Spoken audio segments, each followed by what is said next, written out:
ಗೋಷ್ಠಿಯಲ್ಲಿ ಒಂದು ಉದ್ದೇಶ ಏನು ಅಂತ ಹೇಳಿದರೆ, ಇವತ್ತು ಎರಡು ಸ್ತರದಲ್ಲಿ ಮಾಡ್ತಾ ಇದ್ದೇನೆ. ಹಾಗಾಗಿ ನೀವು ಎರಡು ನ್ಯೂಸನ್ನು ಕ್ಯಾರಿ ಮಾಡಬೇಕು. ಅದು ಕೂಡ ಭಾಳ ಚರ್ಚಿತವಾಗಿರ್ತಕ್ಕಂಥ ವಿಚಾರಗಳು ಅಭಿವೃದ್ಧಿಯ ದೃಷ್ಟಿಯಿಂದ. ಮಂಗಳೂರು ಏರ್ಪೋರ್ಟ್ ವಿಸ್ತರಣೆಗೆ ಸುಮಾರು 32.97 ಎಕರೆ ಜಾಗ ಅಗತ್ಯ ಇದೆ ಅಂಥೇಳಿ ನಾಗರಿಕ ವಿಮಾನಯಾನ ಅಥಾರಿಟಿ ತೀರ್ಮಾನ ಮಾಡಿತ್ತು. ಅದು ಹೇಗೆ ಬಂತು ಅಂತ ಹೇಳಿದರೆ, ನಮ್ಮಲ್ಲಿ ಯಾವಾಗ ಈ ದೊಡ್ಡ ಒಂದು ಡಿಸಾಸ್ಟರ್ಸ್ ಆಯಿತು, ಈ ಹಿಂದೆ ಸುಮಾರು 186 ಮಂದಿ ತೀರಿ ಹೋದರು. ಏರ್ಕ್ರಾಫ್ಟ್ನ ಒಂದು ಲ್ಯಾಂಡಿಂಗಲ್ಲಿ ಪ್ರಾಬ್ಲಮ್ ಆಗಿ 22/5/2010 ಒಂದು ಆಕ್ಸಿಡೆಂಟ್ ಆದ ಕಾರಣಕ್ಕಾಗಿ ಅದರ ನಂತರ ಒಂದು ಫ್ಯಾಕ್ಟ್ ಫೈಂಡಿಂಗ್ ಕಮಿಟಿ ಒಂದು ಕಾನ್ಸ್ಟಿಟ್ಯೂಟ್ ಆಯಿತು. ಆ ಅಪಘಾತ ಹೇಗೆ ಆಯಿತು ಅಂತ ಹೇಳೋದನ್ನು, ಅದಕ್ಕೆ ಬೇರೆ ಬೇರೆ ಕಾರಣಗಳು ಬೇರೆ ಬೇರೆ ಜನರು ಕೊಟ್ಟರು. ಪೈಲಟಿನ ಎರರ್ ಇತ್ತು, ಲ್ಯಾಂಡಿಂಗ್ ಮಾಡಲಿಕ್ಕೆ ಸರಿಯಾದಂಥ ಸ್ಪೇಸ್ ಇರಲಿಲ್ಲ, ರನ್ವೇ ಇರಲಿಲ್ಲ, ಹಾಗಾಗಿ ಅದು ಕಾರಣ. ಹಾಗಾಗಿ ಸೇಫ್ಟಿ ದೃಷ್ಟಿಯಿಂದ ಟೇಬಲ್ ಟಾಪ್ ಏರ್ಪೋರ್ಟ್ ಏನಿದೆ, ಇದರಿಂದ ಸುರಕ್ಷತೆಗೆ, ಸೇಫ್ಟಿಗೆ ತೊಂದರೆ ಇದೆ ಅಂತ ಹೇಳೋದು ಆ ಫ್ಯಾಕ್ಟ್ ಫೈಂಡಿಂಗ್ ಕಮಿಟಿಯ ಒಂದು ತೀರ್ಮಾನ ಆಗಿತ್ತು. ಅದನ್ನು ಸೆಟ್ರೈಟ್ ಮಾಡಲಿಕ್ಕೆ ಈಗ 2010 to 2025 ಅಂದರೆ 15 ವರ್ಷಗಳು ಲಾಂಗ್ ಪೀರಿಯಡ್ ತಗೊಂಡಿತ್ತು. ಅದರಲ್ಲಿ ಈ ರನ್ವೇ ಏನಿದೆ ಅದು ಶಾರ್ಟ್ ಇದೆ. ಹಾಗಾಗಿ ದೊಡ್ಡ ವಿಮಾನಗಳು ಇಳಿಸುವುದು ಮತ್ತು ಏನಾದರೂ ತೊಂದರೆಗಳಾದಾಗ ಅಥವಾ ಏನಾದರೂ ಲೈಟಿಂಗ್ ಕಡಿಮೆ ಇದೆ, ಫಾಗ್ ಇದೆ ಅಥವಾ ಮಳೆ ಇದೆ ಅಂದಾಗ ಸೇಫಾಗಿ ಲ್ಯಾಂಡ್ ಮಾಡಲಿಕ್ಕೆ ಸಾಧ್ಯ ಆಗೋದಿಲ್ಲ. So extension of runway is required ಅಂತ ಮಾತನ್ನು ಭಾಳ ಹಿಂದಿನಿಂದಲೂ ಕೇಳಿ ಬಂತು. ಫ್ಯಾಕ್ಟ್ ಫೈಂಡಿಂಗ್ ಕಮಿಟಿಯಲ್ಲಿ ಕೂಡ ಅದು ತೀರ್ಮಾನ ಆಯಿತು. ಅದಕ್ಕಾಗಿ ಈ ರನ್ವೇಯ ಬೇಸಿಕ್ ಸ್ಟ್ರಿಪ್ ಏನಿದೆ ಅದು 150 ಮೀಟರಿಗೆ ಉದ್ದಕ್ಕೆ ಕೊಂಡೋಗಬೇಕು ಅಂಥೇಳಿ 150 ಮೀಟರ್ನ ಎಕ್ಸ್ಟೆಂಡ್ ಮಾಡಿದರೆ ಸೇಫಾಗಿ ಬೋಯಿಂಗ್ ವಿಮಾನಗಳು ಇಳಿಸಲಿಕ್ಕೆ ಸಾಧ್ಯ ಇದೆ ಅಂತೇಳೋದು ಇಲ್ಲಿ ತೀರ್ಮಾನ ಆಗಿತ್ತು. ಅದಕ್ಕೆ ನಾವು ಏನು ಹೇಳಿತ್ತು, ಈ ಜಾಗ ಅದು ಏರ್ಪೋರ್ಟ್ನ 150 ಮೀಟರ್ಸ್ ಫ್ರಮ್ 95 ಮೀಟರ್ಸ್ ಟು 150 ಮೀಟರ್ಸಿಗೆ ಎಕ್ಸ್ಟೆಂಡ್ ಮಾಡಬೇಕಾದ್ರೆ ಜಾಗ ಅಗತ್ಯ ಇದೆ, ಲ್ಯಾಂಡ್ ಅವಶ್ಯಕತೆ ಇದೆ. ಈ ಲ್ಯಾಂಡನ್ನು ಕೊಡಬೇಕು ಅಂಥೇಳಿ airport authority of India Karnataka ಸರ್ಕಾರವನ್ನು ಕೇಳಿತ್ತು.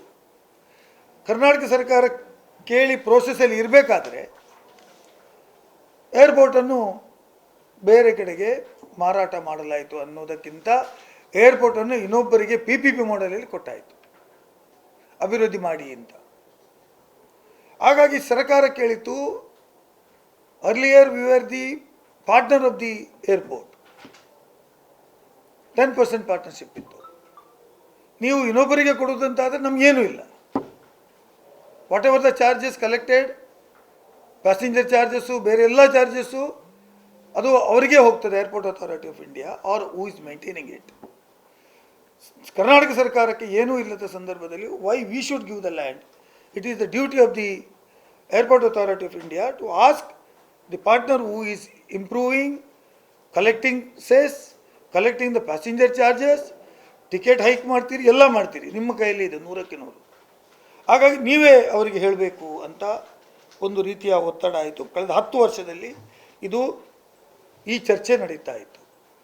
ಈ 10 ವರ್ಷದ ಚರ್ಚೆಗೆ ಸ್ವಲ್ಪ ಪ್ರತಿ ಸಲ ನಾನು ನೆನಪಿಸ್ತಾ ಇದ್ದೆ. ಮೊನ್ನೆ ತಮಗೆಲ್ಲ ಗೊತ್ತಿದ್ದಾಗೆ ತಮ್ಮ ಕೈಯಲ್ಲಿ ನಾನು ಕೊಟ್ಟಿದ್ದೇನೆ. ವಿಧಾನ ಪರಿಷತ್ನಲ್ಲಿ ನಾನು ಚುಕ್ಕೆ ಗುರುತಿಲ್ಲದ ಪ್ರಶ್ನೆ ಆಯಿತು, 168ನೇ ಪ್ರಶ್ನೆ.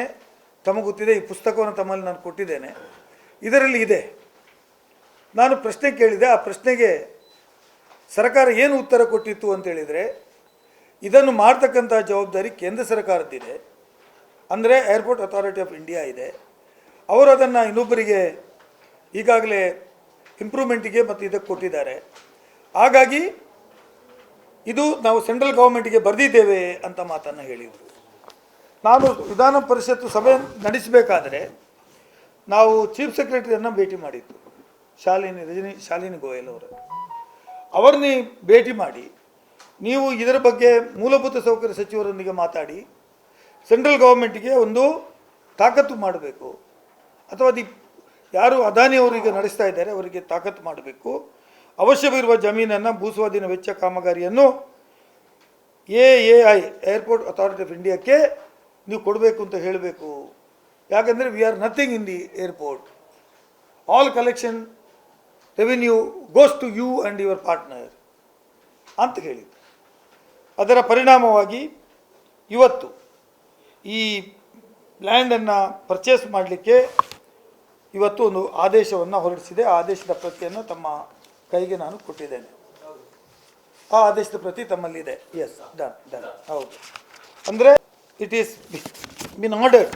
ಆ ಜಾಗವನ್ನು ಅವರೇ ಪರ್ಚೇಸ್ ಮಾಡಬೇಕು ಅಂತ ಹೇಳುವಂಥದ್ದು ಅದಾನಿ ಅವರಿಗೆ ಇದನ್ನು ಹೇಳಿದ್ದಾರೆ.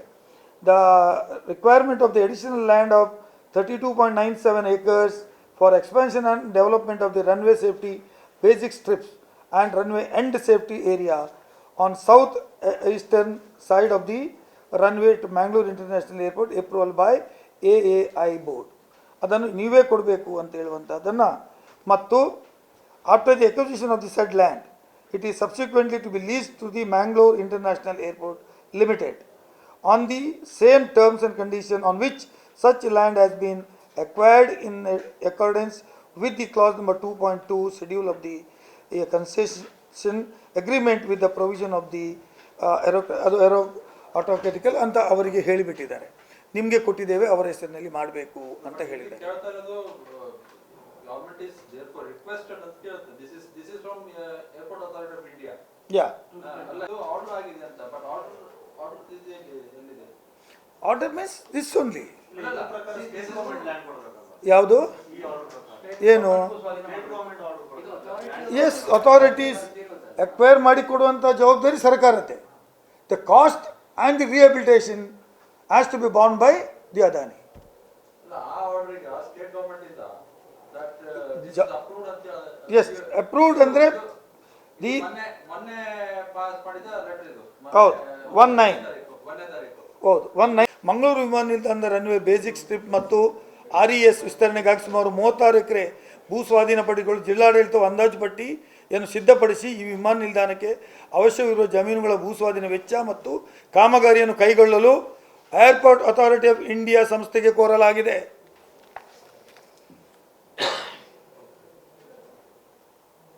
It's there. ನನ್ನ ಬುಕ್ ಇಲ್ದಿರೋ ಒಂದು ಬುಕ್ ಇದ್ರೆ ಕೊಡಬೇಕು. No, it was on the process. 10 years in the process ಅಲ್ಲಿ ಇತ್ತು. The question has been raised by the parliament member in the parliament also, but nothing was happen. Nothing was happen ಅಂತ ನಾನು ಹೇಳೋದು. ಈಗ ಈ ಒಂದು ಏನು ಮಾಡಿದ್ದೀರಿ ಇದರಿಂದ ಎಲ್ಲ ಸಮಸ್ಯೆ ಪರಿಹಾರ ಆಗ್ತದೆ ಅಂತ ನಾನು ಹೇಳೋದಿಲ್ಲ. 32.79 ಎಕರೆಯಲ್ಲಿ ಎದುರು ಮತ್ತು ಹಿಂದೆ ಎಲ್ಲಿ ಹೋಗಿ ಅದು ಬಿತ್ತು, ಮತ್ತು back side landing and stop, ಇಲ್ಲಿಗೆ ನೀವು 125-150 ಮೀಟರ್ಸನ್ನು ಮಾಡಿ ಅಂತ ಹೇಳ್ತೀರಿ. But still is in danger ಅಂತ ನನ್ನ ಅಭಿಪ್ರಾಯ. It is only A compliance of safety procedure because of the ನಿಮ್ಮ ಇಲ್ಲಿ ಫ್ಯಾಕ್ಟ್ ಫೈಂಡಿಂಗ್ ಕಮಿಟಿಯಲ್ಲಿ ಆಯ್ತಲ್ಲ, ಆ ಇನ್ಸಿಡೆಂಟಿನ ಆಧಾರದಲ್ಲಿ ಕೊಟ್ಟದಕ್ಕೆ ಅದು ಇನ್ನೂ ನೋಡಬೇಕು. ಅದಕ್ಕೆ ಎಷ್ಟು ಲ್ಯಾಂಡಿಗೆ ಬರ್ತದೆ, ಎಷ್ಟು ರಿಹ್ಯಾಬಿಲಿಟೇಷನ್ ಕಾಸ್ಟ್ ಹೌದು, ಅದಕ್ಕೆ ನಾನು ಎಷ್ಟು ಖರ್ಚಾಗ್ತದೆ ಅಂತಲೂ ಕೂಡ ಕೇಳಿದ್ದೆ. ಅದಕ್ಕೆ ಅವ್ರು ಹೇಳಿದ್ದಾರೆ this depends upon the party. ಹೌದು, ಆಗ್ಬಹುದು ಅಂತ. Adani Airport had asked for the land. ಈಗ government has approved, and now it's intern AI is now asking government to arrange for the land. What is the other? ಈಗ ಒಂದು Adani airport ಅವರು cost ಬೇರ್ ಮಾಡಬೇಕು ಅಂತ ಹೇಳ್ತಾರೆ.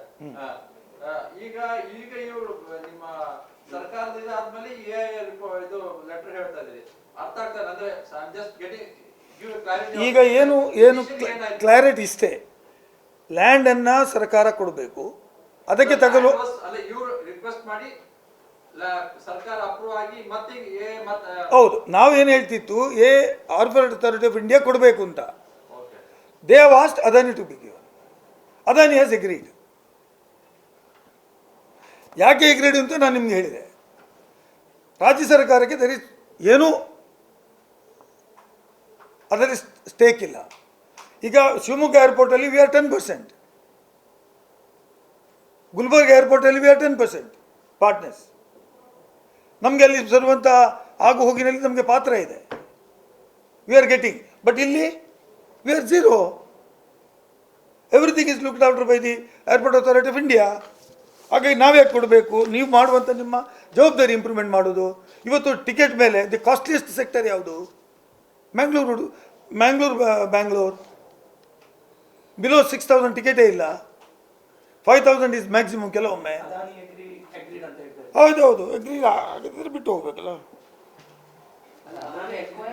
ಆಗದಿದ್ರೆ ಬಿಟ್ಟು ಹೋಗ್ಬೇಕಲ್ಲ.